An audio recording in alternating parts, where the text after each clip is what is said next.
Hello friends, അടുത്ത എപ്പിസോഡിൽ അർച്ചന ഗൂഗിളിന് വേണ്ടി പുതിയ കോട്ട് വാങ്ങിച്ചു വെച്ചു എന്ന് ഗൗരിമോള് കട്ടായം പറയുകയാണ്. അങ്ങനെ നിർബന്ധപൂർവ്വം ഗൗരിമോള് പറയുമ്പോൾ ഗൂഗിളും അത് വിശ്വസിച്ചു. ഗൂഗിള് അപ്പോഴേക്കും അർച്ചനയോട് ചോദിച്ചു, ആണോടോ, സത്യമായിട്ടും താൻ എനിക്ക് പുതിയ കോട്ട് വാങ്ങിച്ചു വെച്ചോ, എന്നിട്ട് എന്തിയേ, അതെവിടെ എന്ന് ചോദിച്ചപ്പോൾ ഗൗരിമോള് പറഞ്ഞു, ഞാനത് കാണിച്ചു തരാച്ചാ എന്ന് പറഞ്ഞ് ഗൗരിമോള് പോകാൻ തുടങ്ങുമ്പോഴേക്കും അർച്ചന പറഞ്ഞു, അയ്യോ അത് കോട്ടൊന്നും അല്ല ഗൂഗിൾ, ഞാനത് എൻ്റെ ഒരു കറുത്ത സാരി മടക്കി വെച്ചതാ, അത് മോള് കണ്ടിട്ട് കോട്ടാണെന്ന് തോന്നിച്ചതാ എന്ന് പറഞ്ഞപ്പോഴേക്കും ഗൗരിമോള് പറഞ്ഞു, അല്ലച്ചാ അത് സാരിയൊന്നുമല്ല, ഞാൻ കണ്ടതല്ലേ, അത് കോട്ട് തന്നെയാ എന്ന് പറഞ്ഞ് ഗൗരിമോള് വീണ്ടും അത് തറപ്പിച്ച് പറഞ്ഞുകൊണ്ടിരുന്നു. ഇത് കേട്ട് ഗൂഗിൾ ചിരിച്ചുകൊണ്ട് അങ്ങ് നിൽക്കുമ്പോഴേക്കും ഞാൻ കാണിച്ചു തരാലോ അച്ഛനെ എന്ന് പറഞ്ഞ് ഗൗരിമോള് പോകാൻ തുടങ്ങിയപ്പോഴാണ് അർച്ചന ആലോചിച്ചത്. അന്ന് അതെടുത്ത് വെക്കാൻ തുടങ്ങിയപ്പോഴേക്കും ഗൗരിമോള് വന്ന് ഇത് എന്താന്ന് ചോദിച്ചപ്പോൾ ഇത് അച്ഛന് വേണ്ടി വാങ്ങിയ പുതിയ കോട്ടാണെന്ന് പറഞ്ഞ് തൽക്കാലത്തേക്ക് മോളെ ഒഴിവാക്കിയ കാര്യം അർച്ചന ഓർത്തത്. അത് തെറ്റായി പോയി എന്ന് അർച്ചന ഇപ്പോൾ കുറ്റബോധത്തോടു കൂടി ചിന്തിച്ചു. മോളതെടുത്താൽ ഉണ്ടാകാൻ പോകുന്ന ഭവിഷ്യത്ത് മനസ്സിലാക്കിയ അർച്ചന വേഗം തന്നെ കബോർഡിന് അരികിലേക്ക് ഓടിച്ചെന്നു. അപ്പോഴേക്കും കബോർഡ് തുറന്ന് ഗൗരിമോള് അതിനകത്തെല്ലാം പരതാൻ തുടങ്ങി. ഉടനെ അർച്ചന ഗൗരിമോളെ തടഞ്ഞു. മോളെ അതല്ല എന്ന് പറഞ്ഞപ്പോഴേക്കും ഞാൻ പറഞ്ഞ സത്യ എന്ന് പറഞ്ഞ് ഗൗരിമോളെ തടയാനായിട്ട് അർച്ചന ഒരുങ്ങുമ്പോൾ ഗൗരിമോള് പറഞ്ഞു, ഞാൻ കണ്ടതാണല്ലോ അമ്മേ, അത് കോട്ട് തന്നെയാ, അമ്മ എന്നെ പറ്റിക്കാൻ നോക്കണ്ട എന്ന് പറഞ്ഞ് ആ കബോർഡിലിരിക്കുന്ന സാരിയെല്ലാം എടുക്കാനായിട്ട് ഒരുങ്ങി.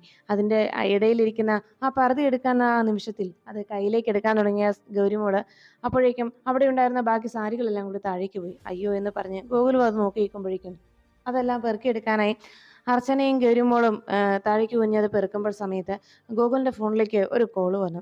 അത്യാവശ്യമായി ഓഫീസിൽ എത്തേണ്ടതുണ്ട് എന്നും ഇന്ന് മറ്റൊരു കേസ് കൂടി വാദിക്കേണ്ട കാര്യമുണ്ടെന്നും ഇന്ന് മറ്റൊരു കേസ് കൂടി വിളിക്കുന്ന ദിവസമാണെന്ന് അറിഞ്ഞതോടെ ഗോകുൽ വേഗം തന്നെ ഓഫീസിലേക്ക് പോകാനായിട്ടിറങ്ങി. എടോ അത് സാരമില്ല, ഞാൻ ഇറങ്ങട്ടെ, എനിക്ക് ഉടൻ തന്നെ എത്തണമെന്ന് പറഞ്ഞപ്പോൾ ഗോകുൽ പോകാൻ തയ്യാറായതോടെ വേഗം തന്നെ ഗോകുലിന് പോകാനായിട്ടുള്ള കാര്യങ്ങൾ ചെയ്ത് തൻ്റെ കയ്യിലിരുന്ന കോട്ട് ഗൂഗിളിനെ ഏൽപ്പിച്ച് അർച്ചനയും ഗൂഗിളും അവിടെ നിന്ന് ഗൂഗിളിനെ പറഞ്ഞയക്കാനായിട്ട് അർച്ചന ഓടി നിന്നിറങ്ങി. ഈ സമയത്താണ് രാജീവ് അവന്തിയെ കാണുവാനായി അവിടെ എത്തിയത്. രാജീവ് അവന്തിയുടെ വീട്ടിലേക്ക് എത്തിയതും കോളിംഗ് ബെൽ അടിക്കുന്ന ശബ്ദം കേട്ട് വാതിൽ തുറന്ന മൂർത്തിയായിരുന്നു. സാറാണോ? സാറെന്താ ഇപ്പോൾ ഈ സമയത്ത്? മേഡം സാറിനെ കാണാൻ താല്പര്യപ്പെടുന്നില്ല, മേഡം ആകെ ക്ഷീണത്തിലാണ്, റെസ്റ്റ് എടുക്കുക എന്ന് പറഞ്ഞപ്പോഴേക്കും അതെ, ഇപ്പോൾ ഈ രാജീവ് ഡ്യൂട്ടിയിലാണ്, അതുകൊണ്ട് ഞാൻ വരുന്ന സമയത്ത് കാണാൻ പറ്റുമോ ഇല്ലയോ എന്നുള്ളതല്ല, എനിക്ക് ആളെ കണ്ടേ തീരൂ എന്ന് പറഞ്ഞ് മൂർത്തിയെ തള്ളി മാറ്റിയിട്ട് മുന്നിലേക്ക് കയറി പോവുകയാണ് രാജീവ്. അവന്തിക ഹാളിൽ അങ്ങനെ ഇരിക്കുമ്പോഴേക്കും അരികിലേക്ക് എത്തിയ രാജീവിനെ കണ്ട് വേഗം എഴുന്നേൽക്കുന്ന അവന്തികയോട്, വലിയ ബഹുമാനമൊന്നും വേണ്ട, നമ്മൾ സുഹൃത്തുക്കളും പാർട്ട്നേഴ്സും അല്ലേ, അതുകൊണ്ട് വലിയ ബഹുമാനമൊന്നും വേണ്ട എന്ന് പറഞ്ഞ് അവന്തികയോട് അവിടെ ഇരുന്നോളാനായിട്ട് രാജീവ് അറിയിച്ചു. അവന്തി ചോദിച്ചു, എന്താ സാർ ഇപ്പോൾ ഈ വഴിക്ക് എന്ന് ചോദിച്ചപ്പോഴേക്കും അതെ, സന്ദീപിന്റെ കേസ് അക്കാര്യം ചോദിക്കാനാണ് ഞാൻ വന്നത്.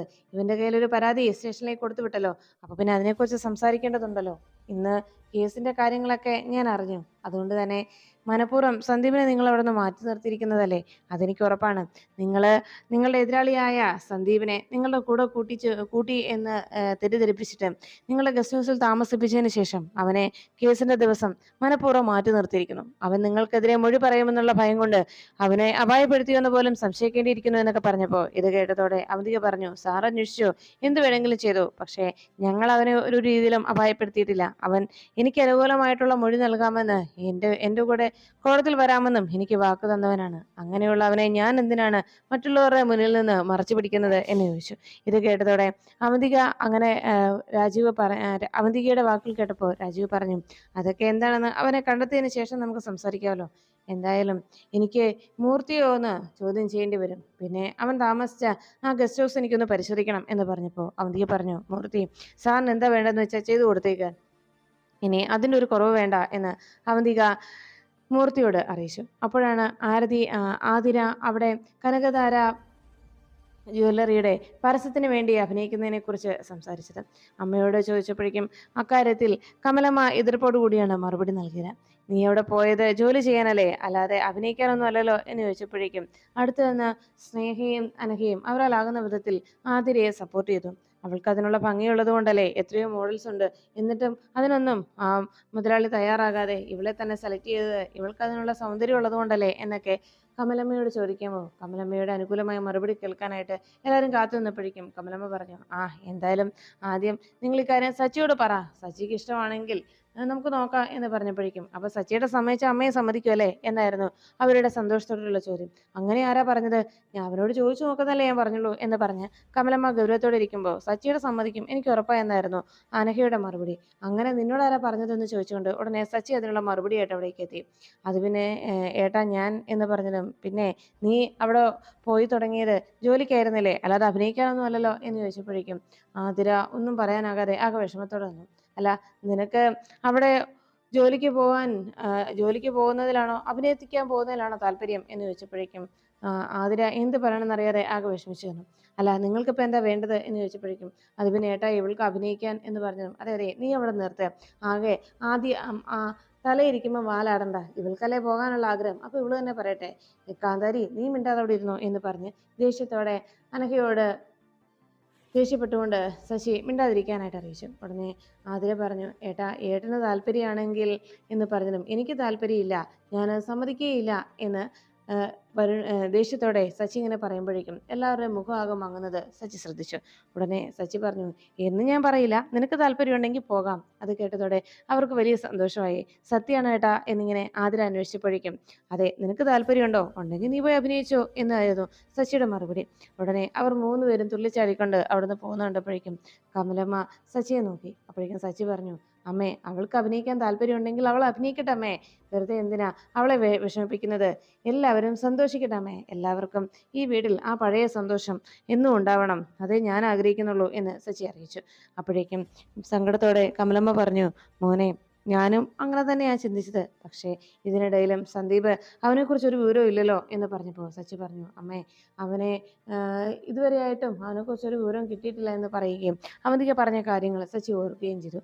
അപ്പോഴാണ് ആതിരയെ കനകധാരയുടെ ജ്വല്ലറിയുടെ മോഡലാക്കി എടുത്തുകൊണ്ട് ആതിരയെ തൻ്റെ വരുതിയിലാക്കാനുള്ള അവന്തികയുടെ നീക്കം അത് കനകാംബരനുമായി സംസാരിക്കുന്നത്. മേഡം ആവശ്യപ്പെടുന്ന പോലെ തന്നെ നടന്നിരിക്കുമെന്നും നമ്മുടെ ക്യാമറാമാൻ മേഡത്തിന് ആവശ്യമുള്ള രീതിയിൽ അവളെ ബ്ലാക്ക്മെയിൽ ചെയ്യത്തക്ക രീതിയിലുള്ള ഫോട്ടോസ് തീർച്ചയായിട്ടും എടുത്തു തരും, അവളിനി മേഡത്തിന്റെ അടിമയായിരിക്കുമെന്ന് കനകാംബരൻ അറിയിച്ചു.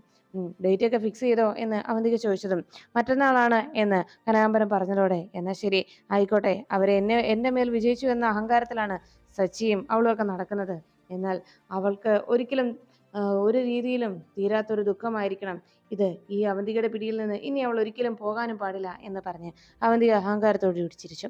ഈ സമയത്താണ് ആതിരയെ മോഡലാക്കി റെഡിയാക്കിക്കൊണ്ട് പിറ്റേന്ന് അവിടെ ഷൂട്ടിന് വേണ്ടി എല്ലാവരും കൂട്ടിക്കൊണ്ടു പോകുന്നത്. ആഭരണങ്ങളൊക്കെ ഇട്ട് അവരാവശ്യപ്പെട്ടതുപോലെ ഡ്രസ്സൊക്കെ ധരിച്ച് ആതിര വന്നതും ഉടനെ ഷൂട്ടിന് വേണ്ടി ആതിരയെ വിളിച്ചുകൊണ്ട് പോന്നു. ക്യാമറമാൻ വേണ്ട ഫോട്ടോസൊക്കെ എടുത്തതിന് ശേഷം കനകാംബരൻ ആ ഫോട്ടോസൊക്കെ ചെക്ക് ചെയ്തു. അവരാവശ്യപ്പെട്ടതുപോലെയുള്ള ഫോട്ടോകളെല്ലാം പകർത്തിയെടുത്തിട്ടുണ്ടെന്ന് ക്യാമറമാൻ ഉറപ്പ് നൽകി. അപ്പോഴാണ് ഗോകുലിന്റെ വീട്ടിലേക്ക് അപ്രതീക്ഷിതമായിട്ട് ഒരു അതിഥി എത്തുന്നത്. കോളിംഗ് ബെൽ അടിക്കുന്ന ശബ്ദം കേട്ട് വാതിൽ തുറന്ന ശോഭ മുന്നിലേക്ക് നിൽക്കുന്ന സച്ചിയെ കണ്ട് ആകെ അമ്പരന്നു. ഉടനെ സച്ചി പറഞ്ഞു, എനിക്ക് ഗൂഗിൾ സാറിനെ ഒന്ന് കാണണം എന്ന് പറഞ്ഞ് സച്ചി അകത്തേക്ക് കയറുകയായിരുന്നു. ഗൂഗിൾ ഓഫീസിലേക്ക് പോകാനായിട്ട് താഴേക്ക് ഇറങ്ങി വരുമ്പോഴാണ് സച്ചി മുന്നിൽ വന്ന് നിൽക്കുന്ന കാഴ്ച കണ്ടത്. അർച്ചന അപ്പോഴേക്കും ഗൂഗിളിന്റെ ബാഗുമായി തൊട്ടു പിന്നാലെ സന്തോഷത്തോടുകൂടി അരികിലേക്ക് വന്നപ്പോൾ മുന്നിൽ നിൽക്കുന്ന സച്ചിയെ കണ്ട് ഗോകുലിനോടൊപ്പം തന്നെ അർച്ചനയും ഒരുപോലെ ഞെട്ടിത്തെറിച്ചു നിൽക്കുന്നു.